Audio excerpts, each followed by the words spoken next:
Good evening, everybody. Thanks again for being here. My name is Brian Brander, and I am the head of school here at Hill Learning Center in Durham, North Carolina. I'm thrilled that you're joining us here this evening, and I'd like to extend a special welcome to any students who are joining us for tonight's session. Kudos to you all for being part of your learning and taking charge. We're so excited you're here as well. For those who are not familiar with Hill, we're a K-12 educational nonprofit in Durham that exists because the mainstream instructional practices sometimes don't reach all students, including those with both diagnosed and undiagnosed learning differences.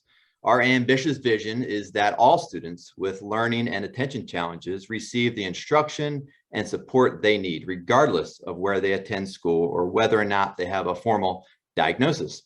We pursue this vision through a range of student and educator programs and knowledge and field building efforts that reach students and educators in Durham and beyond. If you haven't already, we encourage you to check out our website at hillcenter.org. Tonight's event is part of our community education series, where we offer free, practical, research-based strategies to help students, as well as parents, teachers, and professionals who support them. After tonight, we hope that you will register for our final event of the year, which is on March 22nd. Where we welcome Sarah Williams from East Carolina University for a presentation on transitioning to college for students with LD. Before introducing tonight's speaker, let me cover just a few housekeeping details. This session will be recorded and sent out tomorrow, along with a short survey. We encourage you to complete the survey because your feedback is always helpful in developing future sessions. There's a link to the slide presentation in the chat, and the slides will also be included in tomorrow's email for you, along with other Hill EF resources. All participants are muted this evening, but you can submit questions and comments to the presenter and panelists at any time using that chat feature. The chat is only visible to the presenters and tech and support team. And lastly, Geraldine will present tonight for about an hour, and we'll have Q&A moderated by our Director of Professional Development, Kathy Sullivan, towards the end. Now it's my distinct pleasure to welcome Geraldine Pesacreta, a veteran and beloved member of our Hill Middle School faculty and coordinator of all our executive function efforts across our school, summer, tutoring, and teacher training. Geraldine has presented on different executive function topics every fall, and we're bringing her back again because participants keep asking for more. So here she is in the spring. She's passionate about students and about helping students and families and educators discover their own strategies for success. We're extremely lucky and grateful to have her on our team and for her to be sharing her expertise this evening. And perhaps one of her most significant professional endeavors to date was actually mentoring me upon my arrival to Hill almost 16 years ago. So I thank you for that as well, Geraldine. Without any further ado, let me turn it over to Geraldine Pesacreta. Thank you, Brian. I appreciate that. And I'd like to extend my welcome as well. Also, I would like to welcome the students. And please, I encourage you, I applaud you, and I encourage you to please pose questions, and I'm happy to respond to them. I also know that I've got stiff competition this evening with the opening of the Olympics, and I promise I'll be as engaging and as supportive as possible. So let me go ahead and share my screen and begin. And indeed, here we are in February, and what we're looking at is how do we jumpstart that second semester? That's going to be the theme. How do we re-engage? And students, how do you bring back So we're here at the mid-year dilemma. And this is what for a lot of students it looked like in the beginning of the year. In August, after the long summer break, you felt more focused, you felt goal-oriented. It was a new year, a fresh start. Your determination to do well is at its peak. The classes start out slowly, and often there's reviews. Homework are the assigned today, due tomorrow type assignments, and you're able to manage those assignments. And then October-ish, somewhere around there, comes when the extracurricular activities begin. you might submit one assignment late, and that doesn't hurt you, but then projects start. And then you might have a second one that's late, or but at this point, it hasn't really affected your grades, and you're starting to feel a little comfortable with having more late assignments because things are starting to build up. And then that becomes a habit. And that's what we want to go ahead and avoid is bringing back the things that worked in order to break that habit of not being as productive.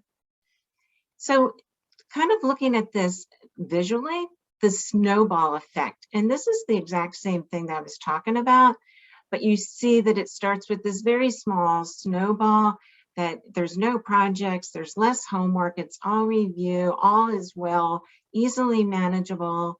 And then that snowball gets bigger and bigger as extracurricular, long-term assignments, and then you're spending time making up work instead of having some strong study skills to maintain the work as you go. And we want to address that, and how do you get back onto track? So these are the 4 most common questions that I get among the students that I work with, whether they're middle school or high school students. Number 1, I have so much homework. How can I get it turned in on time? The next one, how can I pass a test if I don't understand the material?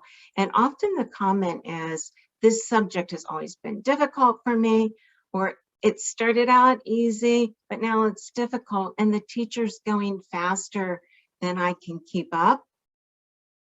The third question is, I studied a long time, so why did I do so poorly? I studied over many days.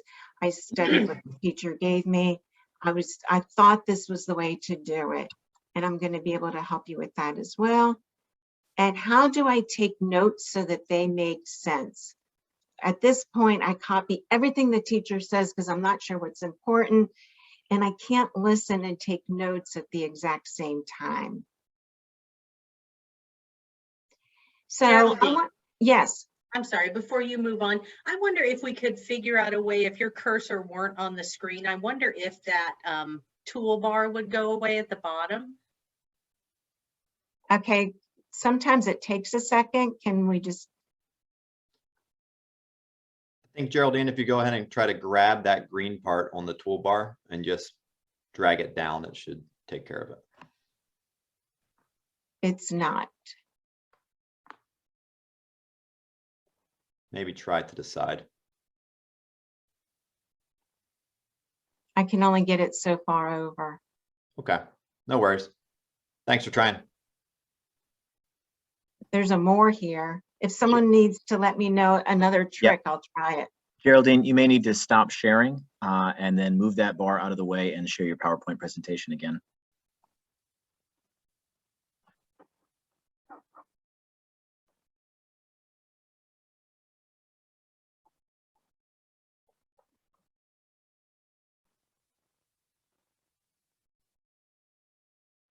And I think it's still there.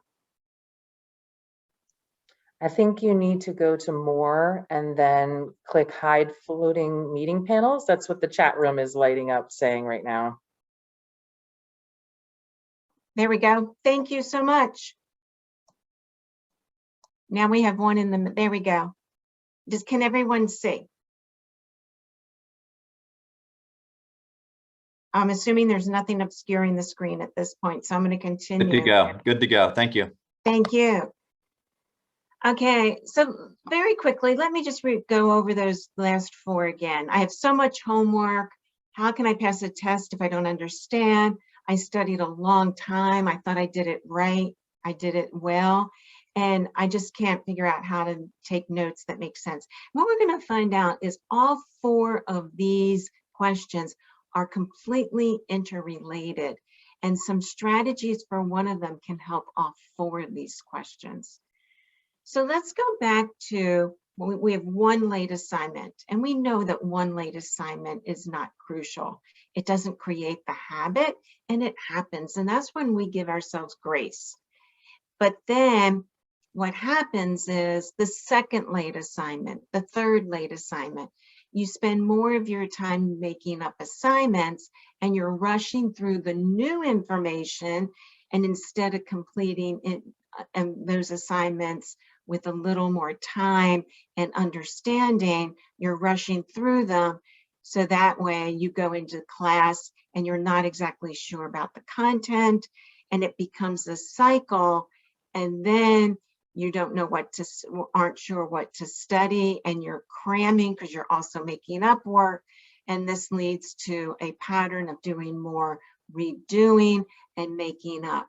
And so we're going to go ahead and start looking at, way back from the beginning of this cycle, how do we work at stopping the cycle in order for all these other questions to be resolved? First of all, thank you, students. It is never too late for a fresh start.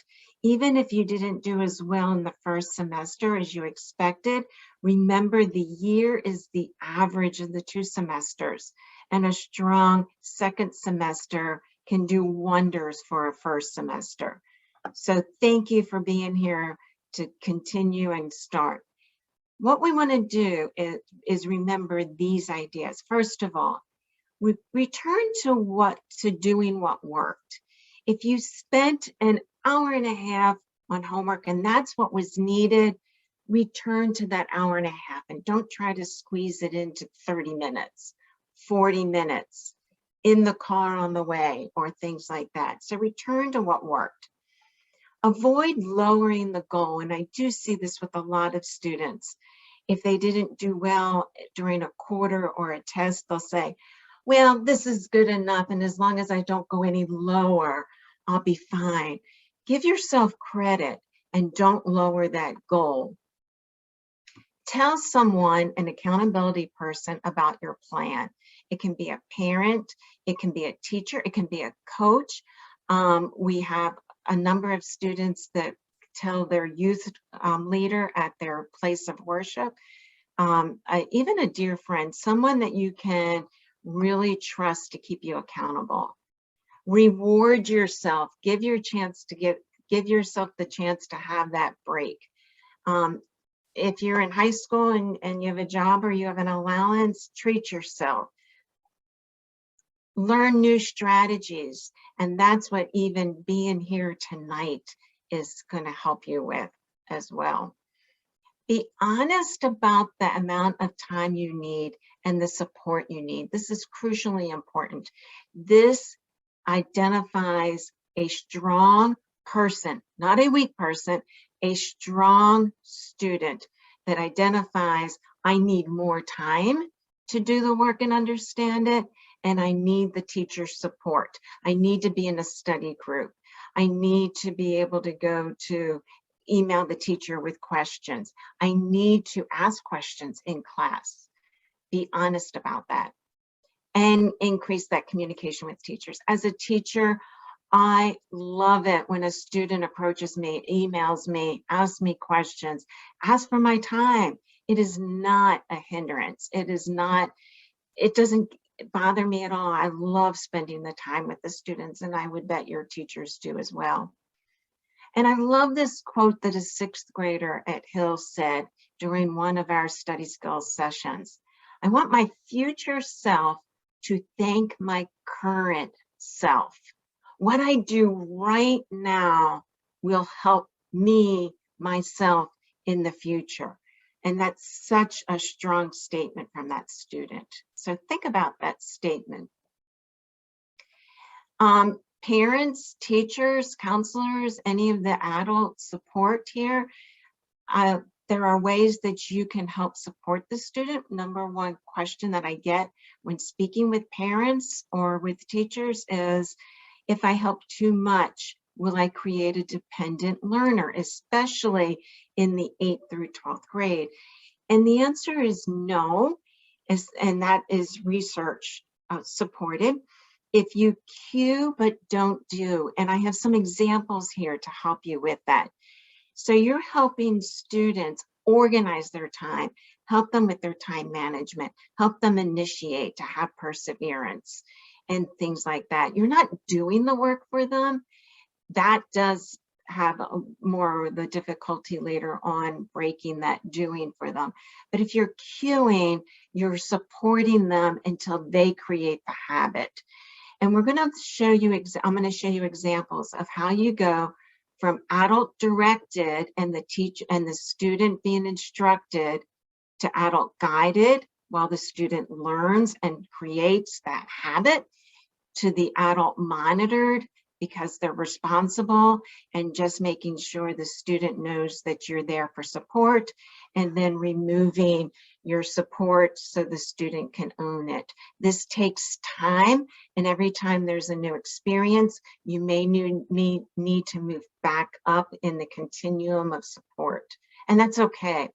So let me give you an example how these four look for those adults that are supporting the students.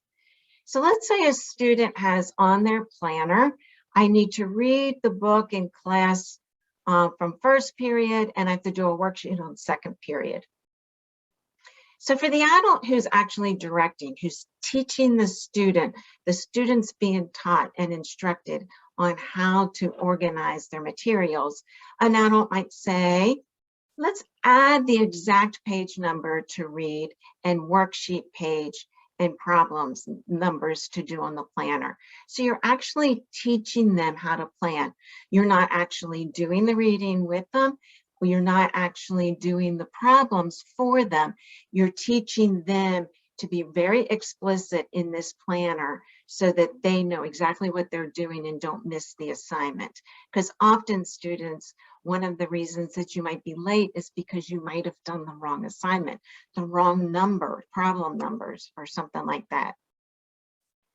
Adult guided might say, what do you think we need to add to your first and second period homework sheet?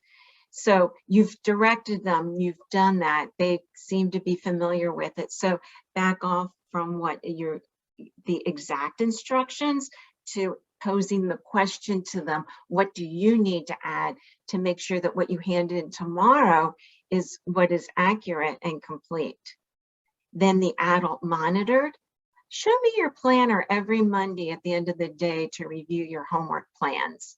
Just make sure that once a week, however often that they need it, that you're just kind of putting an eye to that planner and letting the student know, your child know, that you are still there to support them. And adult removed, and you're going to remain observant and support them in another way when directing, guiding, or monitoring as needed. And students, please, I know this sometimes feels uncomfortable for a parent or a teacher to always say, let me look at it. But I can promise you it is there to support you, and they want you to do well. So accept that support and follow through with that support. It'll make a world of difference. So let's go ahead and also look at the difference between motivation and discipline. And we have, these are some of the things that the students that I work with came up with, what they're motivated to do. Cooking is actually mine, but actually a couple of the students indicated that, but basketball, dance, drawing, it's the video games, anime, the sports. And then we came to, what are we disciplined that we know we have to do, whether we want to or not? And you'll see that homework time and study project time and writing those things in the planner are under the discipline. And that is fine. Begin now with the discipline that you simply are going to let your current self help your future self and have the discipline to do it. That means you simply complete it because it's scheduled, not because you're necessarily interested in doing it, but you're going to allow it to become that habit. So let's go ahead and look specifically at each of those questions. And you are going to see a relationship among all of the questions. The first question was, I have so much homework. How can I get it turned in on time? And you can just see how this picture of this person is so overwhelmed with all this material. Looking at scheduling homework time, and that's what it all boils down to. And some of it is even looking at, I've got to have the discipline to do this. So let's look at, there's two different types of students. One's who has a difficulty initiating a task, and the other one, that a person who has a difficulty persevering. What they start on time, but they have difficulty continuing and persevering to the end. So we're going to take a minute just to look at the person that has trouble starting, and come up with some strategies with this. Because what happens is when you don't start your homework at the time that you indicated that you might, then you don't lengthen and continue doing your homework later than expected. You shorten the homework time. And we want to make sure that if you need 45 minutes, you get full 45 minutes. If you need an hour and a half, you get that. And when you have difficulty initiating, starting, this is the student where that first chapter in a book is the most difficult chapter to read. But once you know the characters, you're fine. These are the tricks that you can do. Begin with an easy assignment, because one of the most difficult things is just to get into it. So do the easy one first, and plan a stop time, but avoid too many breaks, because the more breaks that you take, the more times you need to initiate getting back in. You don't have difficulty following through. We just don't want to have to start and restart too many times. Have a visual list of specific tasks, because the student that has difficulty initiating wants to be able to see that you're working through all those tasks and making it to the end. And be realistic with time needed to complete assignments. Don't overgeneralize. And this is the student who the reason they have trouble initiating is because their mind without evaluating their homework, goes into, I've got 3 or 4 hours of homework, when in reality, it might be an hour and a half. And so when you think you've got 3 or 4 hours, you keep avoiding starting, because you know your mind is thinking, that's the rest of my night, when it doesn't need to be. So for the student that starts without difficulty but has problems finishing, sticking with it, sustaining your attention, for this student, start with your most difficult task, because at the beginning is where you've got the attention, you've got the stamina, you've got the ability to have that discipline to do that more difficult task, because you're not having trouble initiating, you're having trouble sustaining it. Schedule breaks. You are the one that does schedule breaks, so you can get brain breaks, and have a written schedule. Use the alarm to get back to the task, because you probably will. Have a visual list, but for those that are having trouble with perseverance, cross it off. You want to see that list dwindle down to nothing. And once again, your easiest assignments are at the end. They're going to go faster. And schedule, this is really rare for me to say, but schedule projects and study time separate from homework time. And we're going to talk about that when we get into setting up schedule routines. Do I schedule enough time to complete my homework well? And the different students, and you can have a sense of this. Did I just finish it, or do I understand what I finished? Do I understand the work that I did? So actually start predicting the amount of time it'll take you to complete each assignment, and write it on your planner. Because if you think it might take you 15 minutes to do an assignment and you do it in 2 minutes, it's real likely that you might not have read the directions, that you might have rushed through it. And you don't want to spend time later on having to redo it, because that defeats the purpose of having enough time to understand the material. Schedule specific homework time and free time. Know what your idea is. I want to be done by 8. Therefore, I'm starting at 6, right after dinner, because I want to do the activity at 8 o'clock tonight. Schedule sufficient time. And this is just kind of a guideline for students, usually in 4th and 5th grade, 5th through 7th grade, the amount of time per homework on the average, 8th to 10th grade. Now, 11th and 12th grade, it just depends on your number of AP courses, could be 2 to 3 hours, and it depends how much homework you are able to do over the weekend. And then, do I have enough time in my schedule to complete homework? Students' schedules get quite busy with extracurricular activities for high school students with part-time jobs. If you're in clubs, all those activities do take up time in your evening. So create a daily schedule, weekends as well, identifying any 20-minute chunk of time to do homework. So if you're at the bus, you're a 10th grader, you're an 8th grader, you're at the bus and you're waiting to go ahead and get that bus, and you've got 20 minutes, a half hour, and you know that you have baseball practice tonight, or you've got a club meeting tonight, use that 20 or 30 minutes to do an assignment, review a Quizlet account, or just review some of your flashcards, listen to a podcast. I'll talk about that later. Evaluate your daily schedule.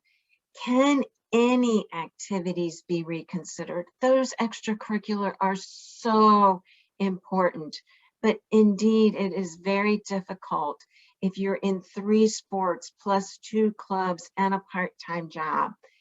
It is a distinct possibility that your schedule doesn't give you enough time to not only do the homework, but to do it with understanding and comprehension. And that's what we do want to go ahead and look at. What extracurricular activities might you consider doing if it's available, when you're in the off sports season, or you're not doing the school play at that time? Also, this is when, if you know what your schedule looks like, really trying to advocate for future years to have a study hall. See where you can go ahead and do homework during your lunch break, things like that. Take advantage of every 20-minute chunk that you have. Students, be careful about extended time. What is your purpose for extended time? Because eventually you need to do it. And if you keep using extended time without its benefit of extended time, you're piling up your work. So for example, if your extended time is so that you can plan the assignment and you are starting on the first night and you need time in the end in order to read and edit, because you need more time to edit and you want to edit over multiple nights, yes, ask for that, advocate for that extended time. That's when extended time is used as it's intended to be used, and use it. If you're asking for extended time to avoid starting, and you also are asking for extended time because you need more time to catch up from previous assignments, you're just burying yourself further in the hole, and avoid it. At that point, you kind of just bite the bullet and you say, for these 3 nights, I'm going to schedule out makeup work and I'm going to get caught up, and I'm going to spend 1 weekend night doing my catch up, and my goal is by Sunday night at 6 o'clock, I'll be caught up. Because you're still going to have to do the work, and you don't want all these extended times to get caught piling up. Be careful of opportunities to redo assignments. I'm not suggesting you shouldn't do them, but let's look at our motivation and when is it beneficial and when is it just adding to your stack of assignments that are on your plate. If you want to redo the assignment because you got teacher clarification, you met with the teacher, you now understand it, and you know you can do better. If you want to learn to practice to complete how to complete the assignment, because you know that practice is going to help you with the test. And you only need it occasionally. It does not become your routine, your go-to, your habit. Yes, advocate to see if the teacher will give you the opportunity to redo it. Absolutely do that. But if you're avoiding doing that homework that night, or if you're thinking, oh, I can get this done in 5 minutes because it doesn't matter how I do, I can just redo it later. Don't do that, because you're still going to have to take the time to redo it. And often the time you do the assignment plus the redo time is more than if you had just done the assignment the first time. So really evaluate why you are asking to be able to redo an assignment. So how do we solve this so we're not doing redo assignments, so that we're starting assignments on time, so that we can go ahead and go through the strategies of initiating and persevering? And one of the strongest strategies you can have is to create a homework routine. So kind of consider, where are you going to do your homework? I actually have a number of students who don't do it at home. They'll go ahead at the school library, take a later bus, get picked up later. If that's something that's feasible, older students actually go to the library, the public library, to do homework, because once they're home, it's hard to initiate. Might do it at the table in the dining room, or if you do it in a bedroom, and I know that is so popular, do it at a desk where everything is organized and available for you. So there are things that you can consider about where is your routine. When is your routine? We have some students that go ahead, they have a study hall, and they know that every single study hall, they're starting with English and then they're going to Spanish. Those are the two, and with one student I worked with, the two hardest subjects, they knew the teacher was in the building, might be able to catch the teacher before going home. It was a perfect way to begin it. Do those two in study hall. That was the routine. And even if there wasn't English homework, there's always vocabulary to study. You can always go ahead and look at those elements of literature, review the characters in the novel or whatever. Or it might be you decide that you're going to do this right after school. I'm going to get a snack and get right into homework because I want my evenings free. So get it, go home, put your book bag at your desk, wherever you're working, get a snack, go right to homework. Make it your routine, make it your habit, make it your Monday through Thursday activity list.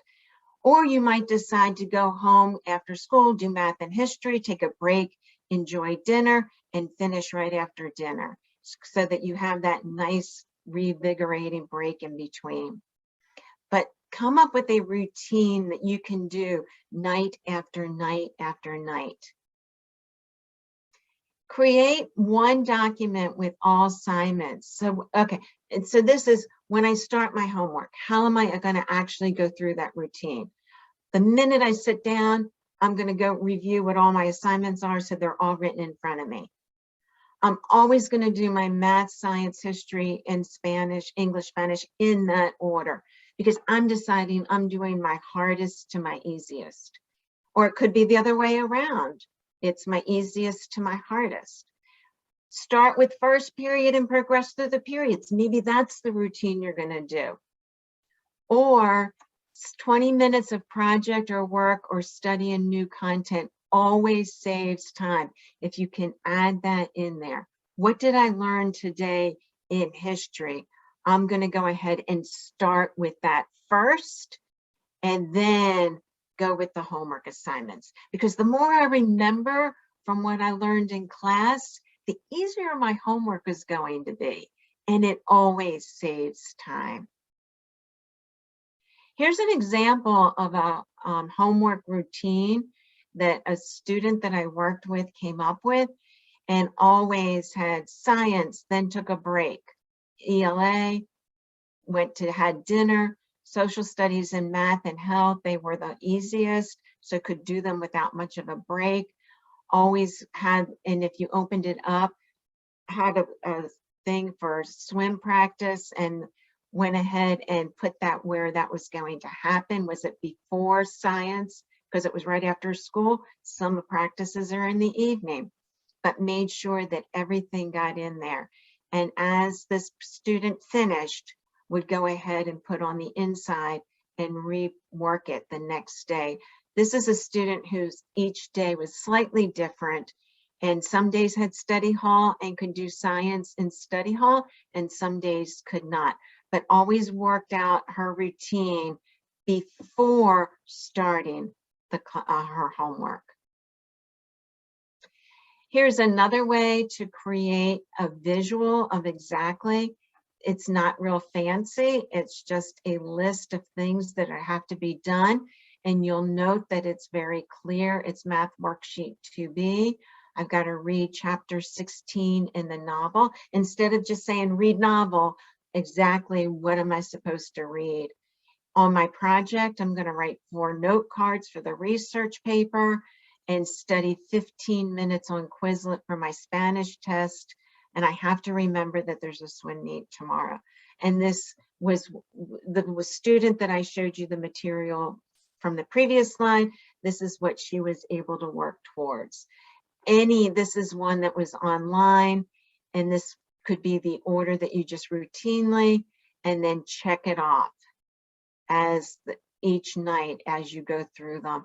But decide the exact order that you want to go ahead and complete those assignments.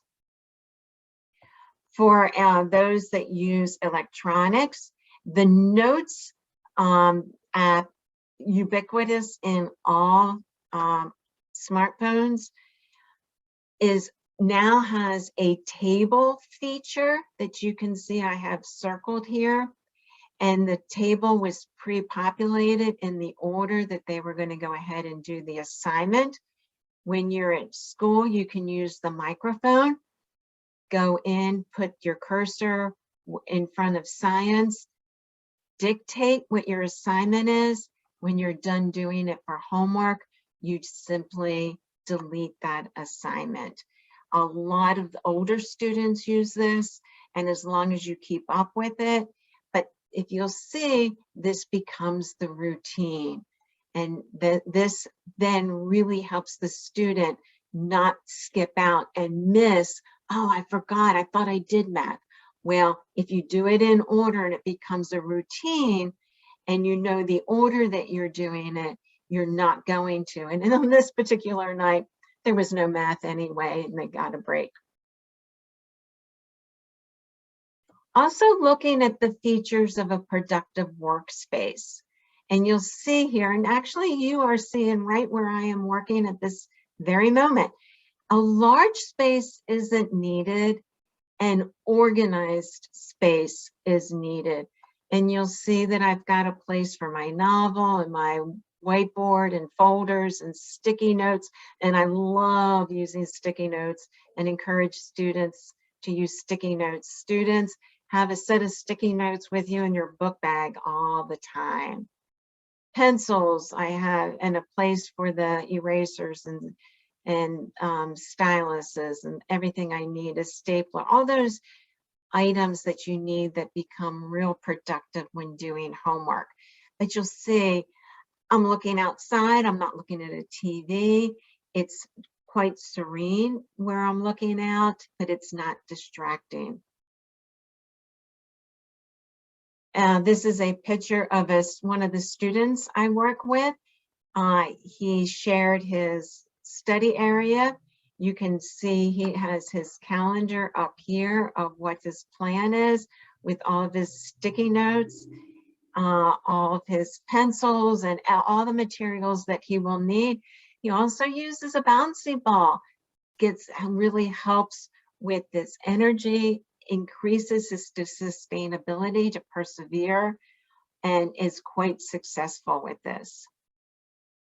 Another trick you can use to keep track of all those assignments is a wall calendar, so that you know what's going on as during the month, what projects are coming up, that you can space those out throughout the entire week. And this could be what you do with a nightly to-do list, and then you just simply erase it as you do it. For students who are having difficulty either initiating or persevering, having one visual point of performance, that's the term that is used, it's at the point, it's visual at the exact place that you're going to use this, that is so helpful, because they see exactly what they have to do, and they go from assignment to assignment to assignment. They know where their breaks are, and they already have their routine set up. So looking at those projects, there's two ways of looking at doing projects. If a student is having difficulty initiating, not persevering, initiating, work on assignments for 20 minutes a night. So here's an example of a student with a science project who coded what the science project was. And you can't really see it, but there's an arrow here that says he has to do a shoebox scene. And 3 things have to be part of this project. So it's color coded with 3 different colors. And then he transferred that to 4 different nights. And each of these nights represents 20 minutes. So he's not going to get behind. It's already planned. He doesn't sit there at his homework space and think, oh, I'm going to take 10 minutes to try to figure out what I have to do next. He already knows, saving time. Another way to look at breaking it apart is, and once again, I love sticky notes, is to take an assignment on the first night and break each of that assignment into individual tasks and put the sticky notes on the calendar.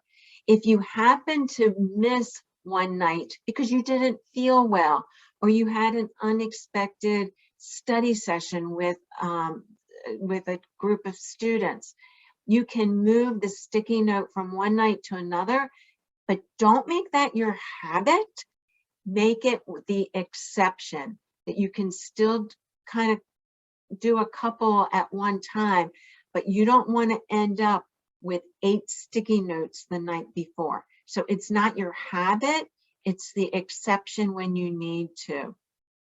Another way of doing it is, especially with sticky notes for younger students, is to take a file folder, break it apart. This represents 2 different weeks, and put sticky notes of exactly what you plan to do on each note. And then this last section here, I don't know if you can see it, it says done. So every time you finish one night's work, you put that sticky note under done, and you keep seeing that done pile get bigger and bigger and bigger, especially for the student who has difficulty initiating. They can see that little by little it is dwindling. This is for the student who has difficulty with perseverance, kind of has difficulty with homework and projects, because that makes your homework time on a given night so much longer. If you have a free night or a weekend night, sometimes projects are assigned Monday, due Friday. There's very little you can do with that one other than break it up during the week. But if you can, kind of when you're doing a home project and you say, on Saturday, we're going to retile the floor and we're going to just spend the day and we're going to make a project of it and a day of it. Do that with an assignment. You're going to go ahead and get the materials you need the night before, break off, block off work sessions, because this is a student who can persevere and stick with bigger chunks of time and get that done, because that's the only thing that you're working on. So create a day, a project day that you can do that with, taking your breaks and getting back to it. So you can say, what if I can't catch up while completing current work? And indeed, what's happening is that you can see that time management is leading into backed up work. When you're doing backup work, then your nightly time to do work has to increase. And you can see how all 4 of these concerns really boils down to time management. When you are, let's say you're at the last week before the end of the quarter and you're really having difficulty, don't look at it as an all or none. If you have a lot of work that you need to make up, you know you can't do it all and do what's currently assigned for that night, what can you do? What can be completed that will have a positive effect on a grade? And I have an example for you. What, when completed, will not have a positive effect? And then evaluate the cost benefit with your time. How can I get the best benefit? If I can do 3 out of the 6 assignments that are due, which 3 give me the best benefit, and what can I do? So let's just say that you have a 56 in science, an 89 in history, because you really like history. That's your favorite subject, and a 37 in English, and you still have to work on a 5-page research paper that you haven't done yet. You're going to look at this and you're going to say, with 1 week remaining in a quarter, what can be completed to make a difference while also completing my current assignments? And you may or may not be surprised that I would recommend the science. Your history, you could go ahead and do what you currently do, and your teacher with effort, with only 1 missed assignment, may give you the benefit of the doubt and round it to a 90. And an 89 is a very good grade.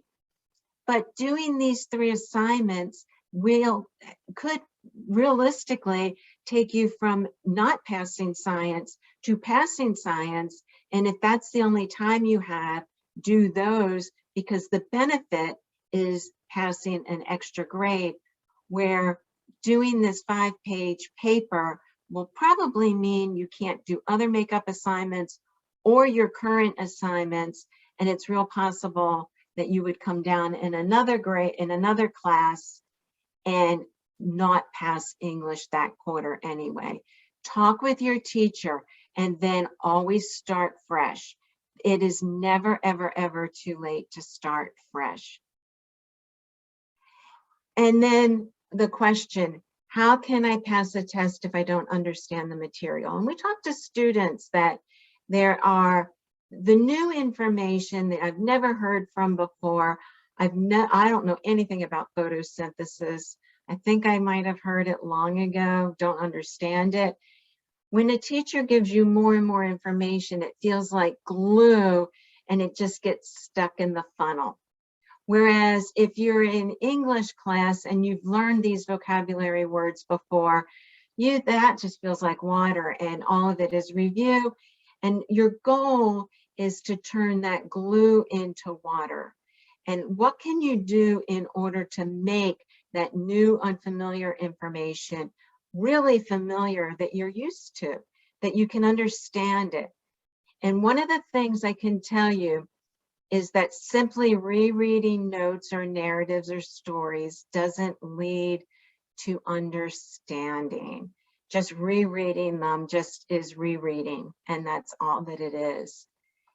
And so you do want to actually do something with the new content. I have some ideas here of what you can do, but I'm actually going to refer you, if you're interested, at the end of this, in just a few slides, there is a link that's also going to be put in the chat of 2 previous webinars that actually give 10 ways to learn new material, to engage in that new material, to understand that new material. It's by recording podcasts, by doing flashcards, by doing what we refer to as a poplet webbing, by watching a short video, all these things. So I would please feel free to look at those. They will help you learn how to learn new content, but start it that night. That's crucially important. When you're doing your homework, don't do it blind. Have the resources, have your textbook open, look at examples. This is so important. Like in math, the textbook will have an example of exactly how to do it, and follow that example. You can work with a classmate or schedule time with a teacher. Teachers love working with students. Please approach them. I studied a long time, so why did I do so poorly? And you did study a long time. So this is what happens. Students often, there's this concept called recall and recognition. Recall is when you know the information without any clues, and recognition is, I need a word bank. I need the list of these ladies in order. So if your assignment was to learn these ladies and their name, and you were able to pass a quiz with a word bank and the ladies were in order, you don't really know them. And so try to learn information by covering up your notes and seeing what you can remember. What can you recall? What can you retrieve from your memory? And the more you practice it, the more you'll have recall. This is recognition and you really don't know it. This is recall, but I memorized the order and I'm dependent on these ladies being in the same order, like a vocabulary test. I know the first word, the second, I know the order that they're in, but really don't know them out of order. And when the ladies are out of order and you don't have a word bank, that's the way you know that you own that information, that you recall it. And the higher level grades, 8th grade, 9th grade, 10th grade, 11th and 12th, depend more on recall, covering up, closing your eyes, asking your question, and seeing if you can regurgitate it, if you can retrieve it, if you can repeat it. And when you repeat it out loud, you visually have seen it and you are also hearing it. Study begins on the first day of the unit in class. Study schedule, schedule time to process new information so that you're ready for the next day's class to turn that glue into water, and take notes, ask questions, use sticky notes, make lists, any of these things. And once again, there's a whole webinar on that. Complete homework as if the test was the next day. Instead of your goal being just to finish it, you want to process that homework. So looking at this, here's just a really quick example. Let's say that these 6 words represent 6 new pieces of information I learned. And you go home and you say, that was just so easy. I knew it in class. I don't need to review it. It's only 6 pieces of information. I've got this. I'm just going to wait till tomorrow. And then tomorrow comes and this is what the list looks like, and you've actually forgotten half of yesterday's. And then by the time the test comes, this is what it is. And if you had to memorize this information, learn this information, retrieve this information, you can't do that. Starting on the first night, and once again, all those strategies and tricks are in those previous webinars. And looking out, spacing out that study time and when the test is announced. If you'll notice, if you cram, oh, I started to study on a Monday and then I waited and I'm going to cram on Thursday night. It's an hour and 40 minutes, but you've got to learn it all over again. And all you're doing is memorizing, and you're depending on recognition and not recall. But if I spread it out, 15, 15, 15, 20, over 2 weeks, it's still an hour and 40 minutes, but I'm just reinforcing, and I actually recall it instead of recognize it, because it's that daily drill and practice. It's referred to as interlead, and it has proven to be so effective. So then the last question, and then we will be done. How do I take notes so that they make sense? Because the teacher talks too fast, or the teacher, I don't know, I can't listen and take notes at the same time. Taking any notes are so beneficial because it helps you process even if you don't get a complete set of notes. And so I'm going to show you a way to use an online or a Word document or a Google Docs in order to take notes, and they're so much more efficient, and it helps with the formatting. And so we have here, as with these, this is a set of notes my students took in class. They also were able to download some pictures that gave them some clues. And so I'm going to go into this document and show you very quickly just how easy it is to use this. And it should come up immediately. Okay, so I already have my table set, the ancient games, and it started in 770 BC. And when I enter, it automatically gives me the next bullet point in Olympia, Greece. That's all I need to write. Get another bullet point, and you're just taking words and phrases. It takes practice, but I can promise you, students, if you use this, it's real easy. When you set up the table, it's real easy. You can just move this line in the table so you can have a short main idea and a larger note-taking section. It is really quite effective, and the students can learn to do that pretty quickly. That night, you can process these notes because the teacher was talking quickly. This is a set of notes that the students did, and the student told me, I pretty much just wrote it as you said it.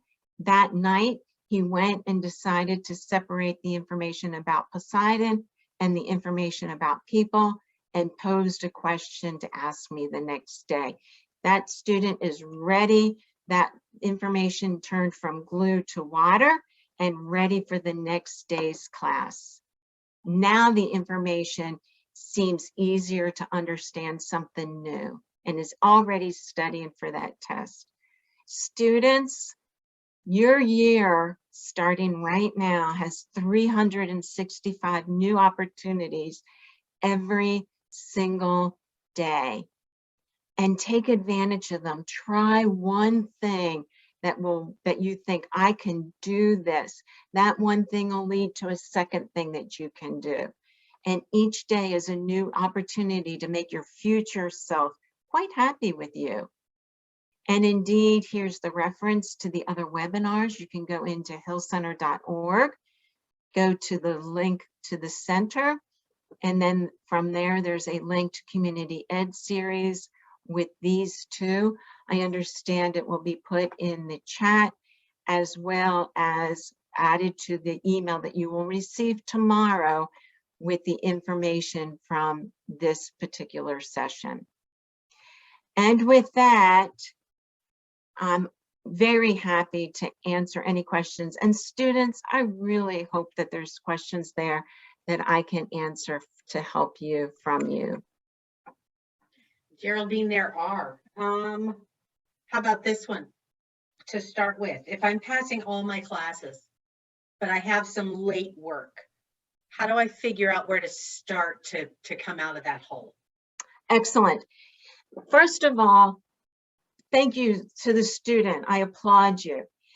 Indeed, first of all, talk to the teachers and tell the teachers that you know you have late work, you have a goal to meet that late work, and then say, what parameters, what is my flexibility here in order to do it? Then come up with a plan. If it means I'm going to just do a work session on a weekend, or I'm going to break up, I'm going to do this history over 20 minutes Wednesday, 20 minutes Thursday. As long as the teacher knows what your plan is, teachers are thrilled when you are putting forth the effort and the responsibility and keeping the accountability to do it, and will give you grace usually. That's excellent. Thank you, madam. Let's see. Geraldine, if you'll click stop share as I ask this next one. Are I'm there, sorry. no problem. I Are thought there, I did. are there alternatives to tracking assignments other than a planner? If a student doesn't like planners or it just has never worked for them, what are some other options? How do I figure out what works best for me? Okay, number one, I'm going to give you a few options, absolutely. But what's crucially important, no matter what medium you use, and there are other options, that the planner, the format, whatever you use, must have clear, specific directions. It can't just say reading. It needs to say reading chapter 2, take notes. Yep. Now, the notes app that the student that is on iPads and phones, and no matter what sort of phone that you have, is very popular, especially among other older students, because you can dictate right into it in that table format. And there is a picture of it in the slides. Another format that students use, if the teachers put the assignment on the board, and not all teachers do, so you're going to have to really navigate this, is to take pictures of it. And you can go ahead and have a document that has the picture of each assignment, but delete it. Don't keep a whole library of old pictures. You finish it, you delete it. And also make sure that you do every one of those assignments. You can come up with a folder of homework pictures in your Photos app. I wanted to share with you a little message that just came up because it's not really a question. Thanks so much, Mrs. Pesacreta. This is Malcolm, and I went to the 6-week summer program in 2019, and it helped so much. Thank you, Malcolm. That's very cool. I applaud you for coming back. How do you know if a student is struggling with executive functions? What are some signs or symptoms I might see? This is the student who, when you're having a discussion and you're talking about the history, and let's say that they're talking about all the different leaders of all the different countries, and they can really articulate what's going on and really have an engaging conversation. It has 3 late assignments, has a 34 on one assignment. What they submit is not equal to how they engage with the material. And that is often a red flag that, do I need to learn how to submit my work? Am I having difficulty finishing it on time? Am I following the directions? And that's on one of those webinars as well, how to follow directions. But those are executive functioning skills. That's not the academics. And this is where parents, it does not create dependent learners to help them with the organization, with the time management, until that becomes routine and habit forming. Excellent. You mentioned sticky notes as sort of a don't leave home without it kind of Yeah. thing. You talk a little bit more about using sticky notes to help stay organized and with study skills and that sort of thing. I'm sorry. Oh, is that, so the question is, how do I use sticky notes? Yes. When you're reading a novel and a new character is introduced, put a sticky note, let it stick out and say the name of the character. Because one of the problems students have when reading a novel is they can't remember the association. Who is this character? But now I have a sticky note. I know exactly what page to turn on. Another trick with sticky notes. If your notes are about sedentary rocks and your textbook has a chapter on sedentary rocks, I'm going to put a sticky note on this note sheet that's blue, and I'm going to put a blue sticky note on those pages in the textbook, so I know that when I'm studying or doing homework, I'm going to have all my blue information open in front of me. When I go to the next kind of rock, they're going to be orange, and my notes are going to be orange sticky notes. My book is going to be orange, a worksheet might be orange. So I color code content using the sticky notes. That's just another trick. There are some, and once students use sticky notes, they'll learn how to do that.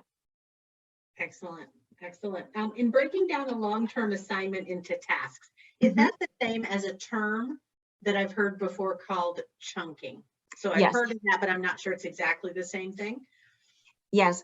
Chunking is the same thing. It can be used for everything. So if you're learning about the different rock formations, and I'm not a science teacher, so I don't know why I keep going there, but indeed, if you're learning about it, I'm going to chunk that tonight. I'm going to just do sedentary rocks, and I'm going to do flashcards with it, and I'm going to look at a video of it, and I'm going to see pictures of it and look at those in the definitions.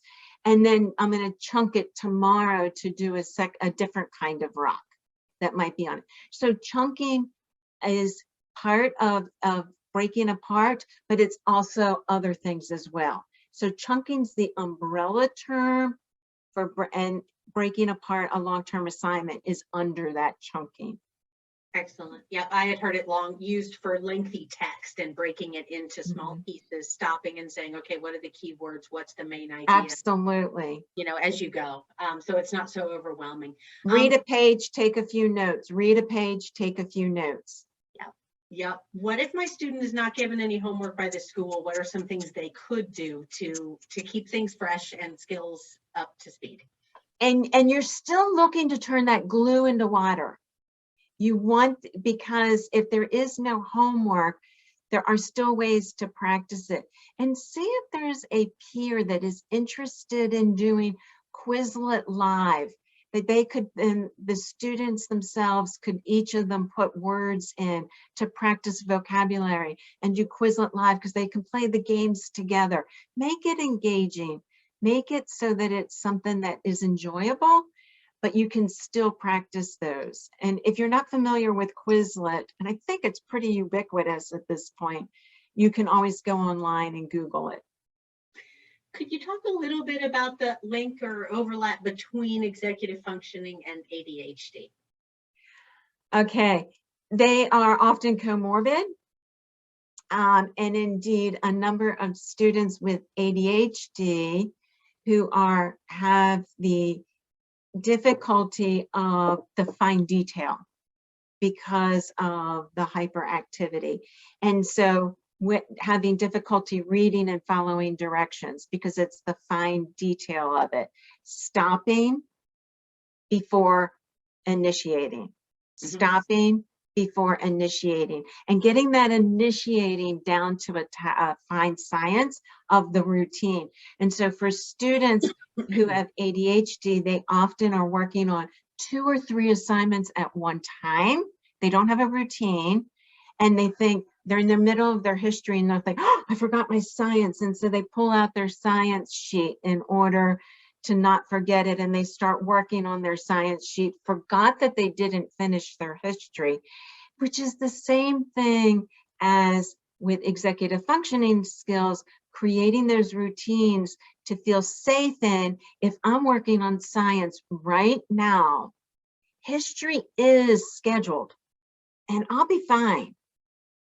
I will get to that history part of my routine and all will be good. And you can feel some comfort in that routine. Yeah, absolutely. Is it a good idea to do your assignments in the same order, or is there a benefit to doing a section of one assignment and then doing another type, almost like what you were saying? Could there be a benefit to consciously, intentionally switching from one to another before I'm totally done? So you're saying start science, Mhm. go to history, come back to science. And just to keep my focus, because I feel myself drifting, I'm going to go here and do this so that I can sort of refocus myself. Many times strategies, when I say the proof is in the pudding, and I don't mean to avoid this question. If it works, then do it. But this is what often does happen. That doesn't mean for this particular student it wouldn't, but they start science, they move to history because of focus, or they're more interested in history, or they remember the perseverance versus the initiation. And they often forget to return to the science because they think I've already done it. I would recommend prior to that, unless it works, if that works, do it. And that's kind of where what it falls down to. If it works, do it. Absolutely. I would never dispute that. But if it doesn't work, and it may not work, start science. And this is the student with perseverance. Take the brain break. Have some crunchy pretzels, because that will help with motor movement and kind of reinvigorate a little bit. Take something cold to drink, and then see if you can extend it for a couple of minutes. Get up, take a 2-3 minute brain break, move around, and come back. Because this is a student with perseverance difficulty, not initiation. Yep. Is it possible to have both? I mean, how do you handle it if I sometimes have trouble getting started, or sometimes I get started and I'm doing great and then I lose steam? And what we find out, yes, and sometimes that, and this, remember when I said all 4 of those questions are so interwoven, because often the fatigue comes from a lack of comprehension. And that when you understand a topic, your attention goes up through the roof. And a lot of students are convinced that attention is required for comprehension.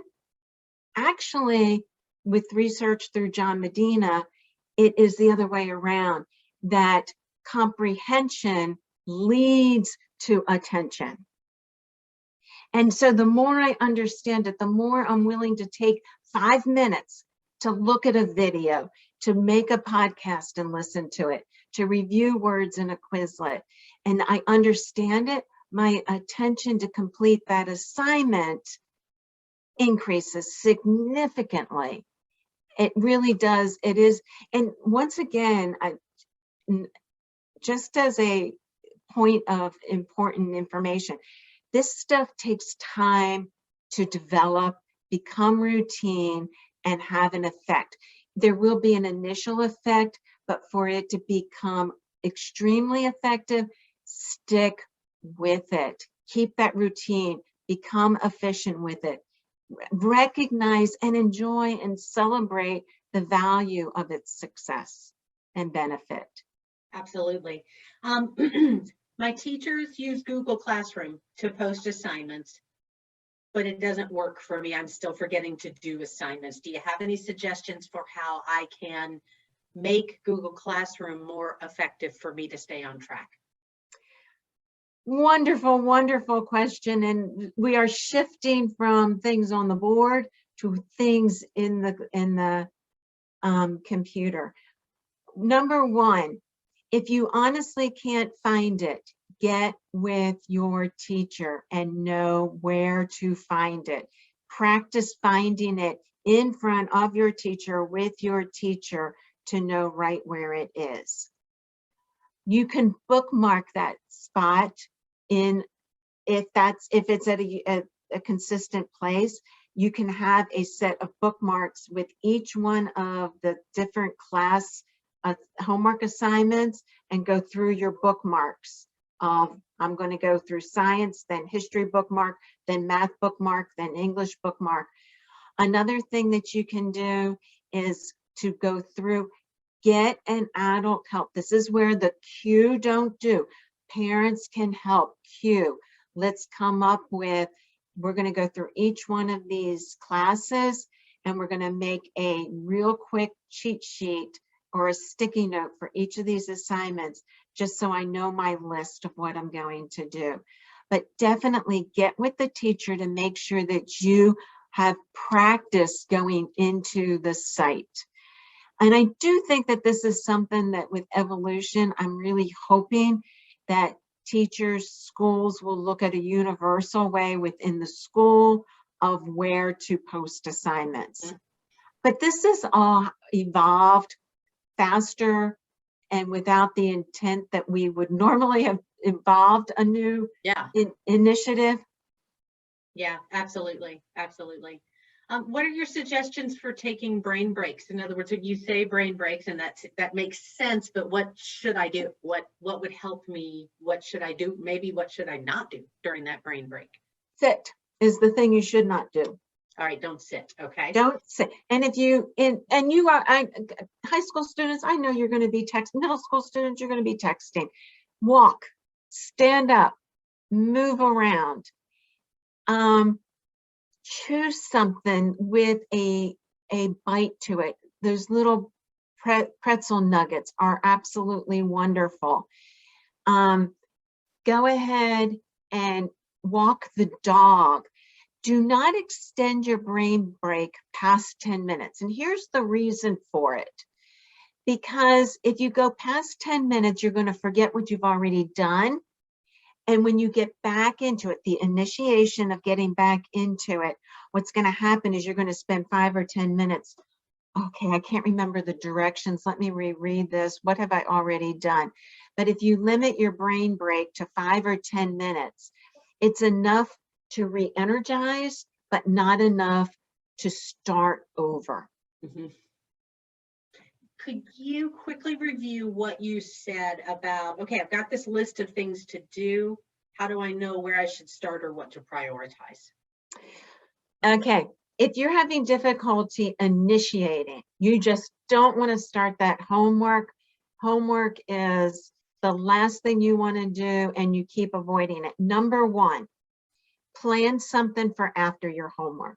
Know what it is you plan to do when you're done, so you have a reason to be done. Not to rush, but a reason to start, not a reason to rush. Number one. Number two, communicate that start time with someone. Have a timer.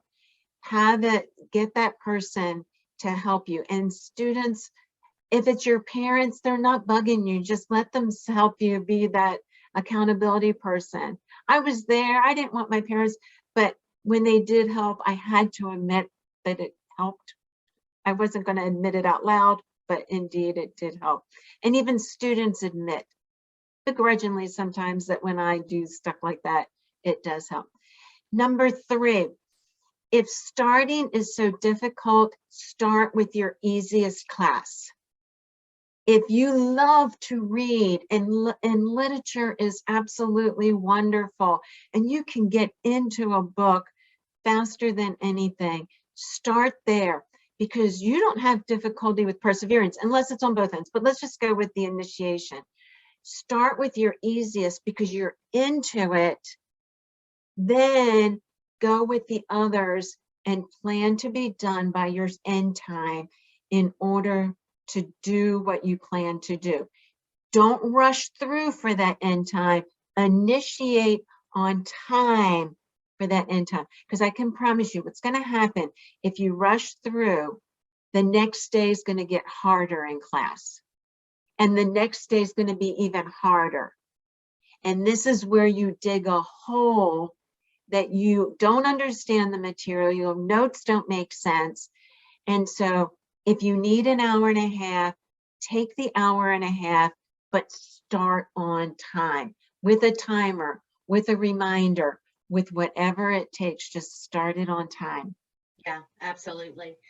We had another question as well, which was thinking about a transition from elementary to middle school. If I have a fifth grader, what are some things we could put in place right now that would help that transition from one classroom teacher to 6, 7 classroom teachers and keeping myself organized?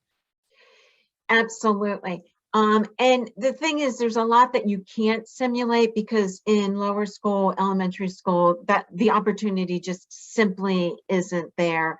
And it's hard to, you kind of just have to be in it, and parents be willing to, or be comfortable. I shouldn't say willing to. I apologize for that. Be comfortable with helping them. Just because they're in 6th grade doesn't mean they should be able to do this, because actually the truth is executive functioning skills don't mature until you're 25. And that's because it's all in the prefrontal cortex of your brain. And that's in a webinar as well. And that's why there's a lot we ask students that aren't old enough and mature enough to be able to manage independently. So first of all, when they go to middle school, start off with day one. Let's go shopping. Let's get our notebooks or whatever supplies that you need. Let's set up your desk the way it is. They come home from school. Let's talk through each one of your classes. Here's a calendar on the wall. We're going to write down each class. What do you have to do in this class, this class, this class? The parent and the student can go ahead and engage in that on day 1, day 2, day 3, day 87, day 122 of 6th grade. And you're going from the adult instructed to the adult monitored. And that's okay. It's also, you can start doing things just within the home and say, let's start looking at evening routines. Mm-hmm. Okay, so this is even in lower school. Our routine is we're going to do our homework. Everything's going to go in the book bag. The book bag is going to go in front of the door.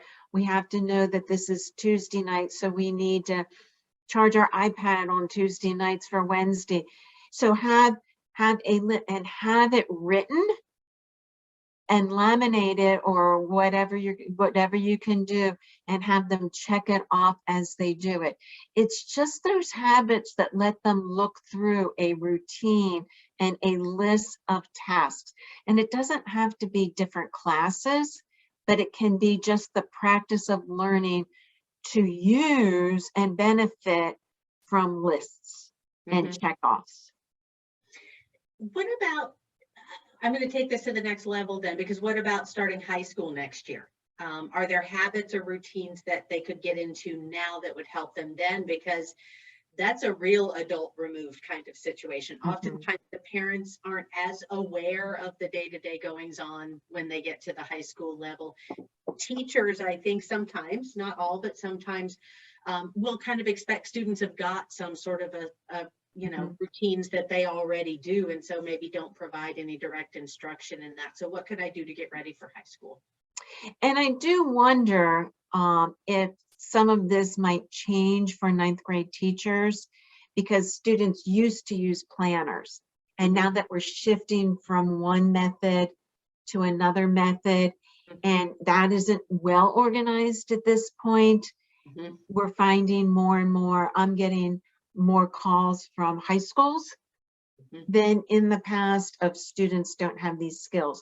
Well, it's because we've gone from everyone has a planner, everyone does this. It's the culture of doing it to, well, you can use a planner, you can use Google, the platform, you can take pictures, you can, I just assume you know it. And I think that the good news is there's a lot of awareness out there now that it isn't automatic. And I think that's the good news, that there is more and more. Seriously, the probably the biggest support that we're being asked for help is from high schools right now. So that's an aside. That didn't answer that one parent's question, but just know that this is evolving because of the format of doing work is evolving because of COVID and everything being online. The other one is parents feel comfortable, and students, high school students, get help from your parents, answer their questions, because they're not doing the work for you, but go ahead and kind of just say, I'll admit to it. Okay, what do you want to know? And I'll avoid the rolled eyes if I can, but won't promise it. But anyway, just ask the student what their routine is when they're in study hall. What class? Why don't you recommend? Why don't you always do science, or why don't you always do history, so you can ask Mr. Smith about it if you have a question? Because that's why don't you do that in study hall? And then where would it be helpful that you did it? Maybe on our way home, while I take your sister to ballet, would it be more helpful if we stopped off and you did homework at Barnes & Noble? I got to tell you, it is impossible to get a chair at Barnes & Noble, a table at Barnes & Noble during college exams or Starbucks, because being at a specific place with a specific reason to do homework, it actually, the distraction isn't the noise. The distraction is, I'm at home and I want to go to the kitchen and the Game Boy is right here. And I bet they're not playing Game Boy anymore. Anyway, that just showed my age. But my point is, the distraction isn't the noise. The distraction is there's other things to do. I grade papers in a coffee shop. It just, during COVID, it was so hard for me to get a lot of work done because I was at home. And when I'm at home, I want to cook. When I'm at home, there's people to talk to. When I'm at home, I'd rather read a book that's just sitting right there on my nightstand. But when I'm at Barnes & Noble, the only thing I'm scheduled to do there is get something to drink and do my homework. And it actually is quite productive. So if that helps, but parents, feel free. This is not going to create a dependent learner at all. There's research on it. John Medina is just an amazing person that's done so much research in this field. Yeah. One of the things that I want to point out, you have already pointed out, you provided links. I know that everyone that participated tonight or registered will be getting links, not just to the video of this, but also links to past CESs that Geraldine has done. And the reason I'm mentioning this is because if you go back to the very first CES that she did on study skills and executive functioning, you're going to get it from beginning to end. Basically, you're going to get that whole where and how and why does this happen in the brain? What's the research behind this? You'll get more strategies. For example, how do I interact with new information every night at home? The last CES she did, Geraldine went over a ton of things to do, as she says, to turn the information from glue to water. So I would really encourage, if this was intriguing to you and your curiosity is piqued and you're looking for more, it's available on our website, as Geraldine pointed out. You'll get it delivered to your inbox tomorrow, and I hope you'll engage with us. If there is any interest, we do, as Malcolm mentioned in his chat comment to us, we do have study skills classes that we do over the summer. And the reason that we do that is, yes, to keep skills fresh, but also let's get some things and habits in place before the school year begins, instead of fixing the plane in flight, which sometimes can be a little difficult, when frustrations can already be high. So consider that, reach out to us, hillcenter.org. Thank everyone for their engagement and participation tonight. We enjoyed having you here at Hill. Welcome you back for another CES event later on in the spring. And thank you again for being here. And everyone have a great night. Thank you.